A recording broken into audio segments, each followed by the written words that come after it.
सोमवार के दिन तू मेरे मंदिर के दरवाजे पर चौखट पर बैठ जाना, और दूसरा प्रतिदिन शाम के समय पर तू बेलपत्री के पेड़ के नीचे बैठ जाना। जो तेरी बेल वृक्ष के नीचे सेवा करने आए, जो शंकर जी के मंदिर में सोमवार को जल चढ़ाने आए, उसका जो पात्र जल चढ़ाकर जब वो घर लेकर जाए, उसके पीछे पीछे, पात्र के पीछे पीछे तू जाना और उसके घर में लक्ष्मी का भंडार भरकर आए। लक्ष्मी बेलपत्र के वृक्ष के नीचे तू विराजमान हो जा। उस बेलपत्र के वृक्ष के नीचे जो बुआरी लगाए, सेवा करे, चाकरी करे, एक बेटी को जैसे बड़ा करते हैं वैसे बेलपत्री के वृक्ष को जो बड़ा करे, बेलपत्री के वृक्ष का जो पालन करे, पोषण करे, उसकी संभाल करे, उस बेलपत्री के वृक्ष को जैसे जैसे वो उन्नति करे, वैसे वैसे उसके घर में समृद्धि बढ़ते जाए। उस जिसका खुद का मकान नहीं हो, खुद का मकान नहीं हो, किराए के मकान में रहते रहते जिंदगी बीत रही हो, खुद का नहीं,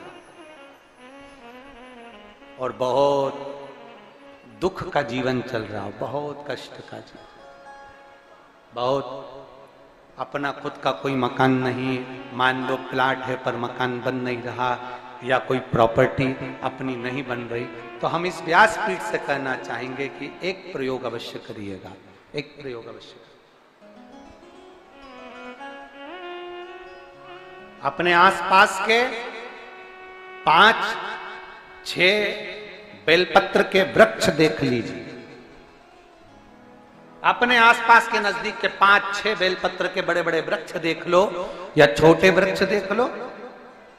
उन 5-6 वृक्ष को धीरे धीरे उनकी सेवा करना प्रारंभ करो, उन वृक्षों को बड़ा करना प्रारंभ करो, उन वृक्ष के नीचे सफाई करना प्रारंभ करो, उन वृक्ष को जल देना प्रारंभ करो, उन वृक्ष को आप खाद देना प्रारंभ करो, उन वृक्ष की सेवा संभाल करना प्रारंभ कर दो, उस वृक्ष के नीचे बुआरी काटना प्रारंभ कर दो, झाड़ू लगाना प्रारंभ कर दो, उस वृक्ष के नीचे सफाई करना प्रारंभ कर दो। उस बेलपत्री के 5-6-7 वृक्ष को आप गोद ले लो। गोद लेना मतलब मैं इसकी सेवा करूंगा, मैं इसमें जल दूंगा, मैं इसके खाद दूंगा, मैं इसकी सेवा करूंगा, कुछ मत करो, बस केवल इस शरीर से उस बेलपत्र के वृक्ष की सेवा करना रोज प्रारंभ कर दो। 6 महीना इंतजार करना और 6 महीना लगातार सेवा करना, 7वां महीना आपका और हमारा, और बताना कि भोलेनाथ ने प्रॉपर्टी दिलाई कि नहीं दिलाई और आगे बढ़ा है।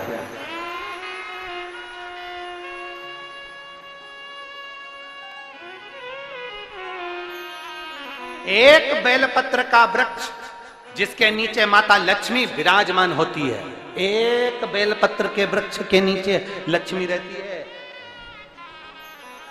दुनिया के लोग कहते हैं लक्ष्मी जी का दिन कौन सा है, बोलो जम के जल्दी से। शुक्रवार। दुनिया के लोग कहते हैं लक्ष्मी जी का दिन शुक्रवार है, पर माता लक्ष्मी से पूछा जाए कि तुम्हारी माता ख्याति देवी नारायण भगवान के साथ तुम्हारी शादी नहीं कर रही थी, शंकर को लक्ष्मी दे रही थी, तब तुमने भगवान शंकर से विनती करी, भोले बाबा मैं नारायण से प्रेम करती हूँ, भगवान नारायण से मेरा विवाह हो। तो माता ख्याति देवी से शंकर भगवान ने विनय कर कर कहा कि लक्ष्मी जी का विवाह नारायण के साथ कर दिया जाए। भगवान नारायण के साथ जब लक्ष्मी जी का विवाह हो गया, तब लक्ष्मी जी हाथ जोड़कर बोलती हैं, बाबा मेरा विवाह नारायण के साथ हो गया, पर मैं आपके चरणों की सेवा करना चाहती हूँ, बाबा आप कृपा करिए कि मैं क्या करूं आपके लिए। शंकर भगवान कहते हैं, लक्ष्मी बस 2 चीजें कर दे, एक सोमवार के दिन तू मेरे मंदिर के दरवाजे पर चौखट पर बैठ जाना, और दूसरा प्रतिदिन शाम के समय पर तू बेलपत्री के पेड़ के नीचे बैठ जाना। जो तेरी बेल वृक्ष के नीचे सेवा करने आए, जो शंकर जी के मंदिर में सोमवार को जल चढ़ाने आए, उसका जो पात्र जल चढ़ाकर जब वो घर लेकर जाए, उसके पीछे पीछे, पात्र के पीछे पीछे तू जाना और उसके घर में लक्ष्मी का भंडार भरकर आए। लक्ष्मी बेलपत्र के वृक्ष के नीचे तू विराजमान हो जा। उस बेलपत्र के वृक्ष के नीचे जो बुआरी लगाए, सेवा करे, चाकरी करे, एक बेटी को जैसे बड़ा करते हैं वैसे बेलपत्री के वृक्ष को जो बड़ा करे, बेलपत्री के वृक्ष का जो पालन करे, पोषण करे, उसकी संभाल करे, उस बेलपत्री के वृक्ष को जैसे जैसे वो उन्नति करे, वैसे वैसे उसके घर में समृद्धि बढ़ते जाए, उसके घर में वैभव बढ़ते जाए। ये शंकर भगवान माता लक्ष्मी से करे, भगवान शिव माता लक्ष्मी से करे। तो भस्म, अगर शिव के मंदिर में भस्म मिल जाए, शंकर पर चढ़ी हुई भस्म अगर मिल जाए तो, और अगर भस्म ना मिले ना, तो शंकर के जो शंकर भगवान का जो शिवलिंग है, शिवलिंग के आसपास में जो जलाधारी है, यहाँ अगर भस्म ना मिले तो इस जलाधारी पर अपना हाथ स्पर्श कर कर अपने तन पर उसको लगाकर जरूर आओ। भस्म एक शंकर पर चढ़ा हुआ जल, दूसरे नंबर पर है शंकर पर चढ़ी हुई भस्म। ये दो स्पर्श जरूर, स्पर्श। एक भस्म का एक बड़ा सुंदर चरित्र आता है। दूसरा, जिस भूमि पर बैठकर कथा सुनो उसकी रज को अपने मस्तक पर थोड़ा सा लगाकर अवश्य जाओ, तो जीवन का एक आनंद है। और शंकर के मंदिर में जाओ तो दो चीजें अवश्य लेकर आओ। पहला, शंकर जी पे चढ़ा हुआ, जम के बोलो, जल अवश्य लेकर आओ। क्योंकि जब तुम जल लेकर आते हो, पात्र लेकर आते हो, तो मेरा महादेव लक्ष्मी जी को तुम्हारे पीछे पीछे तुम्हारे घर तक भेज देगा। चढ़ी हुई बेलपत्र मत खाओ, लोग कहेंगे शंकर पर चढ़ा हुआ ये मत खाओ।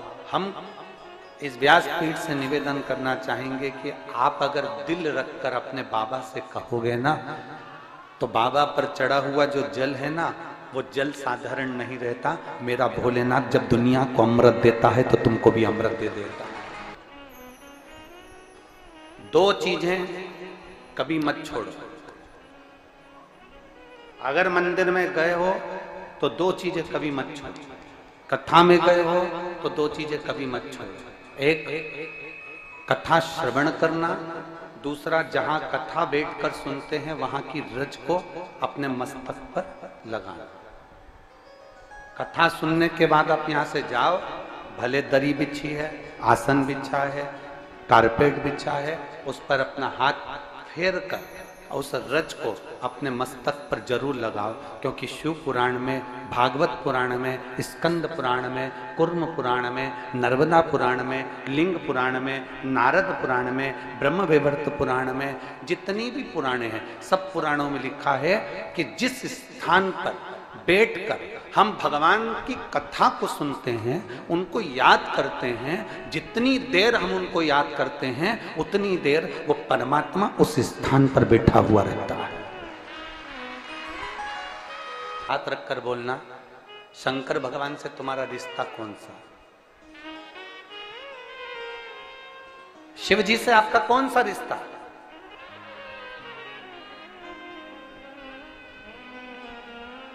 शंकर भगवान को आप क्या मानते हो? हमने आपको एक संबंध बताया था कि सीहोर कुबेरेश्वर धाम आपका मायका है, तो हम आपके भाई हैं, तो शंकर भगवान आपके पिता हैं, आपके बाप हैं, आपका बाबा है, आपका दादा है।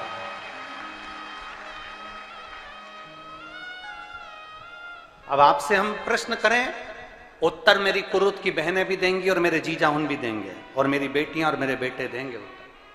आपसे प्रश्न करें, अगर बेटी को दुख होगा तो क्या वो अपने बाप से नहीं कहेगी? बोलो तो जम के। बेटी को तकलीफ है, वो अपने बाप से ना कहेगी।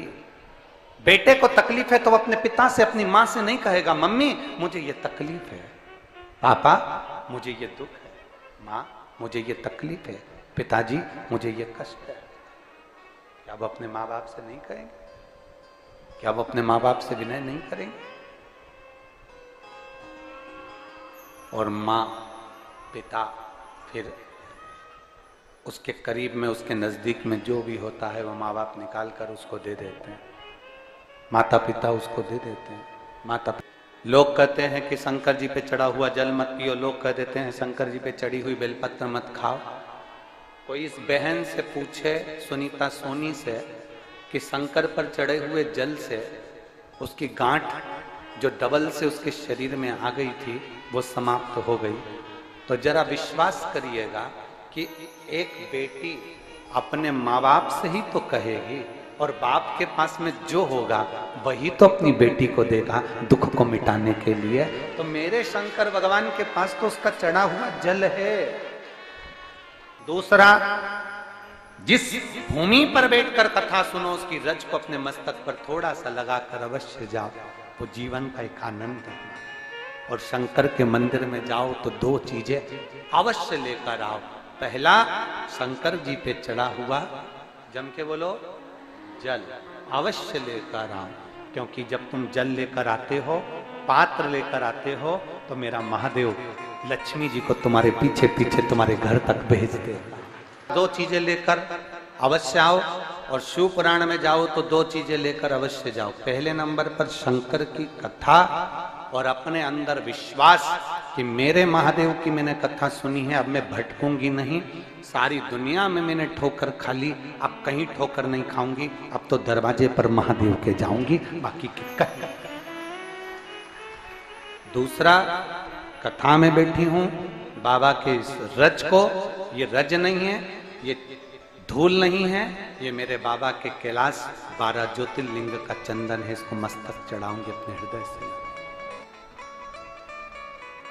लाते हो आप लोग? हाथ उठाओ जरा, रख लो, बहुत बढ़िया, प्रणाम आपको सभी को, नमन। 2 बूंद जल लेकर आओ, परला। नहीं पियो तो उस जल को अपने घर में छींट दो।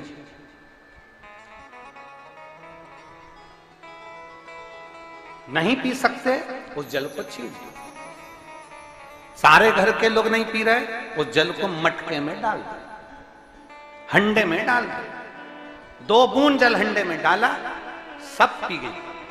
आपको अलग अलग किसी को देने की जरूरत नहीं पड़ी, किसी को नहीं। हंडे में डाल दो, मटके में डाल दो, सब उस पानी को पीना रात।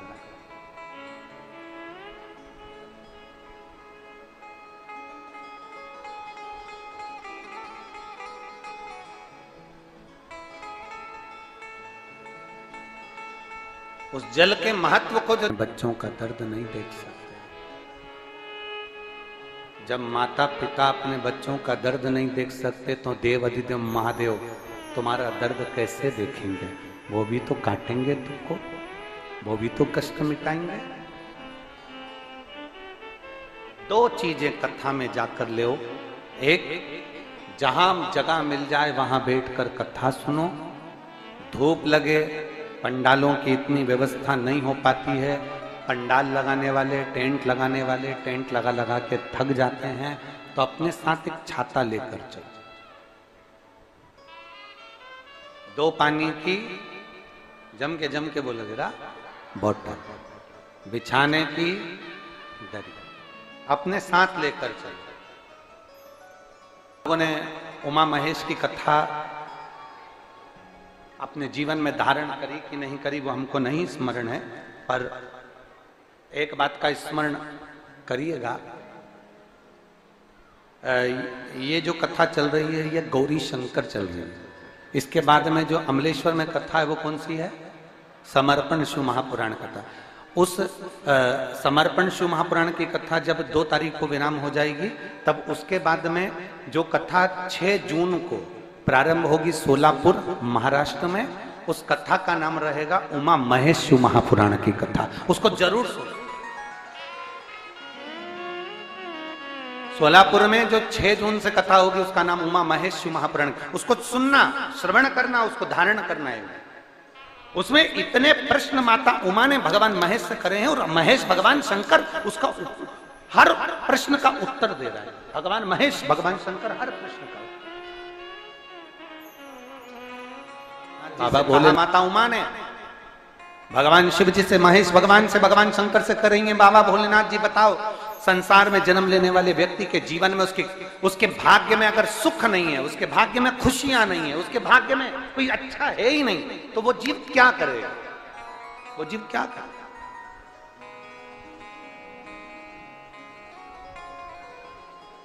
भगवान शंकर कह रहे हैं, पार्वती, संसार में जन्म लेने वाला मनुष्य अगर उसके भाग्य में सुख नहीं, उसके भाग्य में अगर खुशियां नहीं है, उसके भाग्य में अगर सुख नहीं है, उसके भाग्य में अगर अच्छा नहीं है, पत्रिका दिखा ली सुख नहीं है, कार्य कर कर देख लिया सुख नहीं है, तकलीफ उसकी जिंदगी में चल ही चल रही है, तो भगवान शंकर कहते हैं, भगवान महेश कहते हैं, उमा, उस मनुष्य को दूसरे का अच्छा करना प्रारंभ कर देना चाहिए, तो उसकी अच्छाई अपने आप सामने आना